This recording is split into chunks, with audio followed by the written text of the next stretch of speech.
Hello, I'm Brian Watrous of VMware Education. In this video, we're going to introduce VMware vCenter Orchestrator. This video is the first in a series of videos in which we're going to explore vCenter Orchestrator in deeper and deeper detail. Be sure to view the other videos in the series. But what is Orchestrator? VMware vCenter Orchestrator is an IT process automation tool that's graphical, powerful, and extensible. And Orchestrator is included with vCenter. If you already have vCenter, you have Orchestrator. So let me give an example of what I'm talking about, though, when I say that Orchestrator is an IT process automation tool.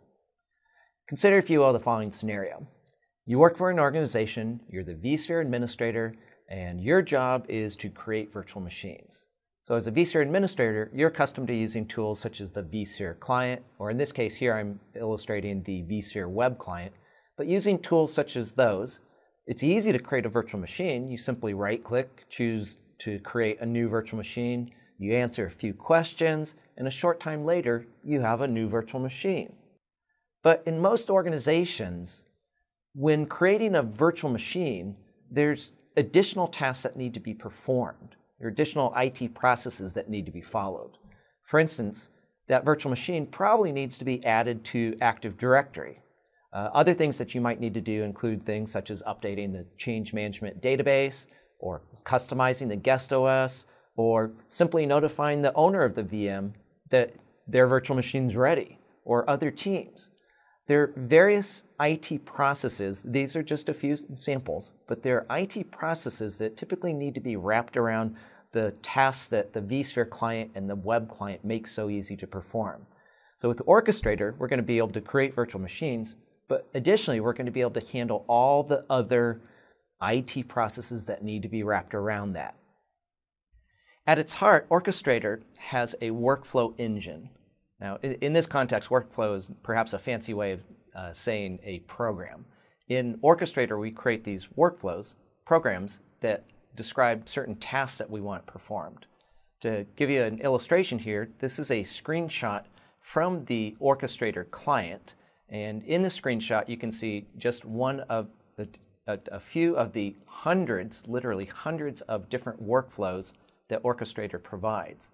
So with Orchestrator, if we wanted to create a new data center, we can do so with one of these workflows. Now, as the video series progresses, we're going to learn more about this, but just to give you a brief little peek at what a workflow looks like, this is the flowchart portion of a workflow in the lower right-hand corner. Now, strictly speaking, the proper name for this isn't flowchart, but rather these are called workflow schemas, but we'll call them flowcharts for right now. As you can see in this particular flowchart, as is the case with every workflow, this workflow begins with a start element. That's the green circle with the white triangle in it. And what the flowchart describes here is the tasks that we want this workflow to carry out. So for instance, this workflow calls an action. We'll learn about actions later in this series, but it calls an action to get a list of all the virtual machines in our entire infrastructure.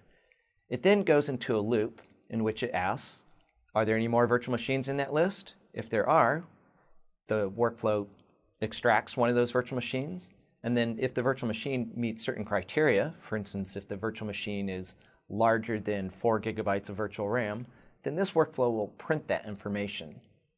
And we continue through that loop until we've gone through all the virtual machines, and ultimately we go to the end element, which is the element on the bottom of the screen.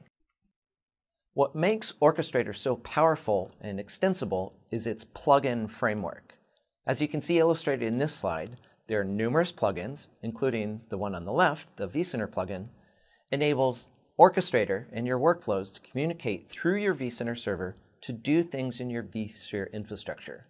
For instance, your workflows can power on virtual machines, power off virtual machines, create virtual machines, but they're not limited to just managing virtual machines. The same plugin also allows you to manage hosts, data stores, networks, and so forth. In addition to the vCenter plugin, there's also a plugin for VMware vCloud Director, for VMware Chargeback Manager, for VMware Configuration Manager, And in addition to plugins which manage VMware components, there are a series of plugins such as the ones for Active Directory, SQL servers, REST, SOAP, and in addition, there are plugins from companies outside of VMware that allow essentially any company to extend the capabilities of Orchestrator. As you can see in this slide here, there are numerous plugins. These are just the plugins from VMware itself. Again, third-party companies also can provide their own plugins to extend the functionality of Orchestrator. For more information about all these plugins, do go to solutionexchange.vmware.com and search for Orchestrator, where you'll find these and other plugins. To use Orchestrator to develop workflows, you'll use a tool called the Orchestrator Client. The Orchestrator Client is just one of several tools. However, this is the tool that we use to create workflows. In addition to the Orchestrator Client, there are other tools that you can use in conjunction with Orchestrator, such as the vSphere Web Client. Now, whereas the Orchestrator Client allows you to create workflows, both of these tools allow you to run workflows. So the vSphere Web Client is not for creating workflows, but it allows you to run them. Orchestrator integrates with the vSphere Web Client. As you can see in the screenshot on the right side of this slide, if you right-click a host or other objects such as virtual machines, data stores, and networks, if you right-click an object such as a host, in the context menu that pops up, you can choose to run Orchestrator workflows. For instance, in this screenshot, we're illustrating running a workflow which will move virtual machines from one vCenter server to another. Now, if you recall in the vSphere Client and the vSphere Web Client, neither of those tools natively allows you to perform that action, but by tapping into the power of Orchestrator's workflows, the vSphere Web Client is able to do more than it can do natively. In addition to the workflows that VMware provides, you can add your own workflows into Orchestrator that can be called from the vSphere Web Client. And in this slide, you can see a third way we can run Orchestrator workflows, and that's to call the workflows through the Orchestrator Web Services API. VMware provides both a SOAP and a REST interface that enables third-party developers to create clients that are able to invoke Orchestrator workflows through software.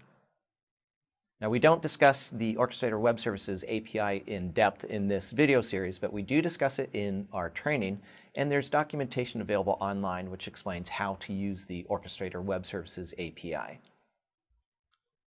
Thank you for watching this video.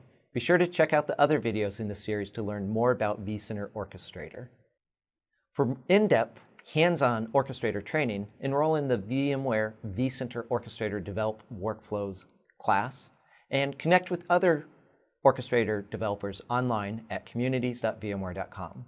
Thank you.